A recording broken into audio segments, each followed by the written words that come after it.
सूबाई वज़ीर नासिर हुसैन शाह चयो आहे त कोरोना खां घबराइण जी ज़रूरत न आहे, बार हथ साफ़ कया वञनि। सखर में प्रेस कॉन्फ्रेंस कंदे सूबाई वज़ीर नासिर हुसैन शाह चयो त कोरोना पूरी दुनिया जो मसइलो बणिजी वियो आहे। मौजूदा हालतुनि में मीडिया जो अहम किरदारु आहे। नासिर हुसैन शाह चयो त जिन में बि कोरोना जी तस्दीक थी आहे उन्हनि खे गंबट ऐं सखर जे सिविल अस्पताल जे आइसोलेशन मुंतक़िल कयो पियो वञे।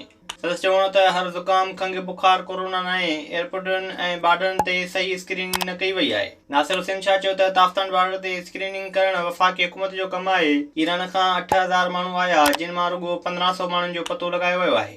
हम यहाँ पे जैसे ही पहला आइडेंटिफाई हुआ था 26 तारीख को, तो 26 को ही चीफ मिनिस्टर ने एक मीटिंग बुलाई थी और फिर 27 की सुबह से लेके जिसमें डॉक्टर साहिबान और सब लोग थे, हम उस दिन से ही काम कर रहे हैं। ये बेसिक जिम्मेदारी फेडरल गवर्नमेंट की इस लिहाज से थी कि एयरपोर्ट और बॉर्डर्स उनके तहत आते हैं, वहाँ पे मुकम्मल तौर पर स्क्रीनिंग का काम होना चाहिए था, वहाँ से आइडेंटिफिकेशन होनी चाहिए थी, लेकिन बिल्कुल वहाँ से कोई ऐसी आइडेंटिफिकेशन नहीं हुई। विजिट कयो अवामी आवाज़ मीडिया ग्रुप की वेबसाइट awamiawaz.pk।